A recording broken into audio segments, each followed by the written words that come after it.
അരുൺ പറഞ്ഞതിനോട് ഞാനും പൂർണ്ണമായി യോജിക്കുകയാണ്. കാരണം കോൺഗ്രസിന്റെ പ്രകടന പത്രിക കോൺഗ്രസിന്റെ നിലപാടില്ലായ്മ തുറന്നു കാട്ടുന്ന ഒന്നായിട്ടാണ് ഞാൻ കരുതുന്നത്. കാരണം ഈ പേജുകളിലൂടെയൊക്കെ നമ്മൾ കടന്നു പോകുമ്പോൾ CAA വിൽ ബി ടെർമിനേറ്റഡ് എന്ന് എഴുതാനായി 4 വാചകങ്ങൾ മതി.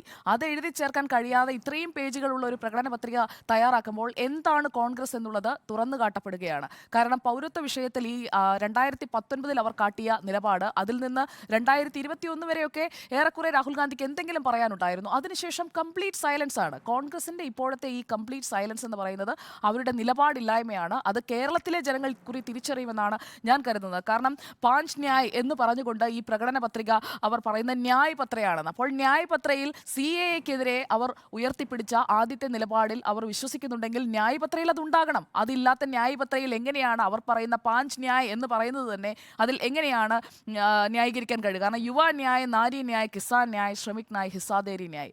അപ്പോൾ CAA വിഷയത്തിൽ അവരുടെ ന്യായ് അത് അവരെങ്ങനെയാണ് നടപ്പാക്കാൻ പോകുന്നത്? അധികാരത്തിലേക്ക് അവർ വന്നതുകൊണ്ട് എന്താണ് പ്രയോജനം? BJP-യും കോൺഗ്രസും തമ്മിലുള്ള വ്യത്യാസം എന്താണ് എന്ന് പറഞ്ഞു വെക്കാൻ കഴിയാത്ത ഒരു പ്രകടന പത്രികയാണ് കോൺഗ്രസിൻ്റേത്. കാരണം ഒരു പ്രതിപക്ഷത്തിന് നേതൃത്വം നൽകുന്ന ഇന്ത്യ ബ്ലോക്കിന്റെ നേതൃത്വത്തിൽ നിൽക്കുന്നുവെന്ന് അവകാശപ്പെടുന്ന കോൺഗ്രസിന്റെ ഭാഗത്ത് നിന്ന് ഇങ്ങനെയൊരു നിലപാടല്ല ഉണ്ടാകേണ്ടത് എന്നതാണ് എൻ്റെ ഒരു എളിയ രാഷ്ട്രീയ ബോധ്യത്തിൽ നിന്ന് എനിക്ക് പറയാനുള്ളത്. കാരണം പൗരത്വ വിഷയത്തിലെ കോൺഗ്രസിന്റെ നിലപാട് എന്താണ് എന്നുള്ളതിൽ മൗനത്തിൽ എന്നല്ല, അതിനെ നിലപാടില്ലായ്മ എന്ന് തന്നെയാണ്, ആ വാക്ക് തന്നെയാണ് ഉപയോഗിക്കേണ്ടത്. ഇപ്പോൾ CPIM എന്തായാലും കോൺഗ്രസിന്റെ ഈ കാപട്യം തുറന്നു കാട്ടുന്നുണ്ട്. മുഖ്യമന്ത്രി നേരത്തെ മുതലേ ഉന്നയിക്കുന്ന ചോദ്യങ്ങൾക്ക് അതിന് കുറച്ചുകൂടി കനം വെക്കുകയാണ് ഈ തെരഞ്ഞെടുപ്പ് കാലത്ത്. കാരണം ഭാരത് ജോഡോ ന്യായ് യാത്ര, ആദ്യത്തെ ഭാരത് ജോഡോ യാത്ര, രണ്ടാമത്തെ ഭാരത് ജോഡോ ന്യായ് യാത്ര, ഈ പൗരത്വ ഭേദഗതി നിയമത്തെക്കുറിച്ച് എവിടെയാണ് രാഹുൽ ഗാന്ധി പറഞ്ഞത്? പൂർണ്ണമായും മൗനമായിരുന്നു. ഇന്ത്യയിൽ CAA പ്രതിഷേധം ആളിപ്പടർന്ന 2019 ഡിസംബറിൽ രാഹുൽ ഗാന്ധി എന്താണ് ചെയ്തത് എന്ന് ചോദിച്ചതിന് കോൺഗ്രസ് എംപിമാരൊക്കെ പ്രതിഷേധിച്ചല്ലോ എന്ന് പറഞ്ഞാണ് VD സതീശൻ ന്യായീകരിച്ചത്. അവിടെയും രാഹുൽ ഗാന്ധിയുടെ മൗനം നമ്മൾ കാണുന്നുണ്ട്. ബിൽ അവതരിപ്പിച്ചപ്പോഴുള്ള നിലപാട്, അതിനുശേഷമുള്ള പ്രതിഷേധത്തിലെ നിലപാട്, പിന്നീട് ആ നിലപാട് തുടരുന്നത്, ഇതിലൊക്കെ പൂർണ്ണമായും വീഴ്ച പറ്റിയിട്ടുണ്ട് കോൺഗ്രസിന് എന്നുള്ളതാണ്. കാരണം BJP സർക്കാരിനെതിരെ, NDA സർക്കാരിനെതിരെ ഒരു വിശാല ഐക്യമൊക്കെ ഉണ്ടാക്കി കഴിയുമ്പോൾ ആ വിശാല ഐക്യത്തിലുള്ള ബ്ലോക്കിൽ DMK-യും CPI-യും മാത്രം പറഞ്ഞാൽ പോരല്ലോ. CAA കുറിച്ച് കൃത്യമായി ആദ്യം പറയേണ്ടത് കോൺഗ്രസ് ആണ്. എന്താണ് ഞങ്ങളുടെ നിലപാടെന്ന്. അപ്പോൾ CAA ശരിക്കും എതിർക്കാൻ ഒന്നുമില്ല എന്നതാണ് ഇതിൽ നിന്ന് മനസ്സിലാക്കേണ്ടത്. കാരണം CAA എതിർക്കാൻ ഉണ്ടായിരുന്നെങ്കിൽ കോൺഗ്രസ് പറയില്ലേ? പറഞ്ഞിട്ടില്ല. അല്ലെങ്കിൽ കോൺഗ്രസിന് ഭയമാണ്. ഇല്ലാത്ത ഒന്നിൽ പിടിച്ചുകൊണ്ട് എതിർക്കാൻ പോയി ഉള്ള വോട്ട് കൂടി പോകേണ്ട എന്ന ഭയം കോൺഗ്രസിനെ പിടികൂടിയിട്ടുണ്ട്. പിണറായി സർക്കാരിനെ കുറിച്ച് പറഞ്ഞു കഴിഞ്ഞാൽ സുപ്രീം കോടതിയെ വരെ സമീപിച്ച് നിലപാട് കൃത്യമായി വ്യക്തമാക്കി നിൽക്കുന്ന CPIM-നോടാണ് ഒരു നിലപാടുമില്ലാതെ കേരളത്തിൽ കോൺഗ്രസ് ഏറ്റുമുട്ടാൻ പോകുന്നത്. മാർച്ച് 14-ാം തീയതിയാണ് ആഭ്യന്തരമന്ത്രി അമിത്ഷാ രാഹുൽ ഗാന്ധിയെ വെല്ലുവിളിച്ചത്. ഈ തെരഞ്ഞെടുപ്പ് കാലത്തെ അവസാനം നടന്ന സ്റ്റേറ്റ്മെന്റ് അതാണ്. രാഹുൽ ഗാന്ധിയെ വെല്ലുവിളിക്കുകയാണ്.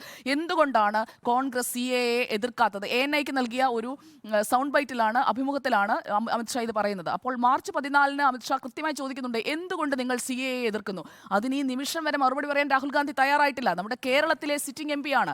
കേരളത്തിൽ വരുമ്പോൾ അദ്ദേഹത്തിന് പറയാം. കാരണം കേരളത്തിലാണ് CAA-ക്കെതിരെ ഏറ്റവും ശക്തമായ നിലപാടെടുക്കുന്നത്. അവിടെ അദ്ദേഹം മൗനമാണ് അവലംബിക്കുന്നത്. കാരണം ന്യൂനപക്ഷങ്ങൾ അരക്ഷിതമാണ് എന്ന ഒരു സ്റ്റാൻഡാണ്. CAA വരുമ്പോൾ അവർക്ക് അരക്ഷിതാവസ്ഥയുണ്ട് എന്നൊരു സ്റ്റാൻഡ് കോൺഗ്രസിനുണ്ടെങ്കിൽ അത് പറയേണ്ടത് വയനാട് മണ്ഡലത്തിൽ മത്സരിക്കുന്ന MP കൂടിയായ രാഹുൽ ഗാന്ധിയാണ്. കാരണം അവിടെയുള്ള മുസ്ലിം വിഭാഗത്തിൽപ്പെട്ടവർക്ക്, മുസ്ലിം ലീഗിനൊക്കെയുള്ള നിലപാട് എന്താണോ അതിനെ ഒന്ന് എൻഡോഴ്സ് ചെയ്യാൻ പോലും കഴിയുന്നില്ലെങ്കിൽ പിന്നെ രാഹുൽ ഗാന്ധി ഇതിന് നിന്നിട്ട് വലിയ കാര്യമൊന്നുമില്ല. കാരണം 2019 BJP-യുടെ മാനിഫെസ്റ്റോ പ്രോമിസ് ആയിരുന്നു CAA നടപ്പാക്കുമെന്നുള്ളത്. അതവർ നടപ്പാക്കുന്നു. അതിന്റെ കൃത്യമായി ചട്ടങ്ങൾ വിജ്ഞാപനം ചെയ്യുന്നു. അപ്പോൾ persecuted minorities coming from Pakistan, Afghanistan, Bangladesh, അവർക്ക് നീതി ഉറപ്പാക്കുമെന്നുള്ള അവരുടെ പോൾ പ്രോമിസ് ആണ്. അതിലെ ശരി തെറ്റുകളെ കുറിച്ചല്ല, അവരുടെ പോൾ പ്രോമിസ് അവർ കൃത്യമായി ഡെലിവർ ചെയ്യുന്നു. അപ്പോൾ ആ പോൾ പ്രോമിസ് ഡെലിവർ ചെയ്യുമ്പോൾ മറുഭാഗത്തുള്ളവർക്ക് അരക്ഷിതാവസ്ഥ ഉണ്ടാകുന്നുണ്ടെങ്കിൽ, നേരത്തെ നികേഷ് സാർ സൂചിപ്പിച്ചതുപോലെ ഈ CAA-യുടെ വാലിൽ കെട്ടി ഇത് വരുന്നു എന്ന ഒരു ഭയം ഉണ്ടെങ്കിൽ ആ ഭയത്തെക്കുറിച്ചൊന്ന് പറയാൻ പോലും എന്തുകൊണ്ട് കോൺഗ്രസ് തയ്യാറാകുന്നില്ല? അതിന്റെ അർത്ഥം കോൺഗ്രസിന് ഭയമില്ല.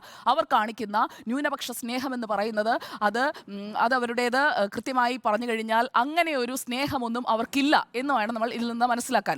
പിന്നെ ഈ CAA വന്നു കഴിയുമ്പോൾ എങ്ങനെയാണ് ആളുകൾക്ക് അരക്ഷിതാവസ്ഥ ഉണ്ടാകുന്നത്? അങ്ങനെ ഒരു അരക്ഷിതാവസ്ഥ ഉണ്ടാകുമെന്നൊന്നും ഞാൻ വ്യക്തിപരമായി കരുതുന്നില്ല. കാരണം ആരുടെയും പൗരത്വം നഷ്ടപ്പെടുന്നില്ല. CAA നടപ്പാക്കുമ്പോൾ എന്തായാലും നഷ്ടപ്പെടുന്നില്ല എന്നുള്ളതൊരു ഫാക്റ്റാണ്. അത് അല്ലെങ്കിൽ അതർവൈസ് പ്രൂവ് ചെയ്യേണ്ടതാണ്. NPR, NRC എന്നിവ വരുമ്പോൾ എന്താണ് സംഭവിക്കുക എന്നുള്ളത് അത് നടപ്പാക്കുന്ന ഘട്ടത്തിലാണ് പറയേണ്ടത്. ഇവിടെ കോൺഗ്രസിന്റെ പൗരത്വ ഭേദഗതി നിയമ വിഷയത്തിലെ മൗനത്തെക്കുറിച്ചാണ് ചർച്ച. അതുകൊണ്ട് ഞാൻ അതിൽ മാത്രമേ ഫോക്കസ് ചെയ്യുന്നുള്ളൂ. അപ്പോൾ രാഷ്ട്രീയത്തിൽ ഞാൻ മനസ്സിലാക്കുന്നത് രാഷ്ട്രീയ പ്രവർത്തകന്റെ തന്നെ ഉത്തരവാദിത്തമാണ്. എന്താണോ തന്റെ പാർട്ടിയുടെ തീരുമാനം, തന്റെ വ്യക്തിപരമായിട്ടുള്ള രാഷ്ട്രീയ ബോധ്യം, അതേക്കുറിച്ച് പറഞ്ഞു തന്നെ പോകണം. പൗരത്വ വിഷയത്തിൽ മൗനം അവലംബിക്കുമ്പോൾ ഒന്നുകിൽ നിങ്ങൾക്ക് നിലപാടില്ല, അല്ലെങ്കിൽ നിങ്ങൾക്ക് പേടിയാണ്, അല്ലെങ്കിൽ നിങ്ങൾക്ക് കയ്യിലുള്ളത് പോകുമെന്നുള്ള ആ ഒരു ഭയത്തിൽ നിങ്ങൾ മൗനം അവലംബിക്കുന്നതാണ്. ഇതേതായാലും പൂർണ്ണമായും ജനങ്ങളോട് ഒരു ഉത്തരവാദിത്തമില്ലാത്ത, അല്ലെങ്കിൽ സ്വന്തം നിലപാടിൽ ഉറച്ചു നിൽക്കാനുള്ള കഴിവില്ലാത്ത, നട്ടല്ലില്ലാത്ത ഒരു പാർട്ടിയായി പോയി കോൺഗ്രസ് പൗരത്വ വിഷയത്തിൽ എന്നുള്ളതാണ് എൻ്റെ അഭിപ്രായം.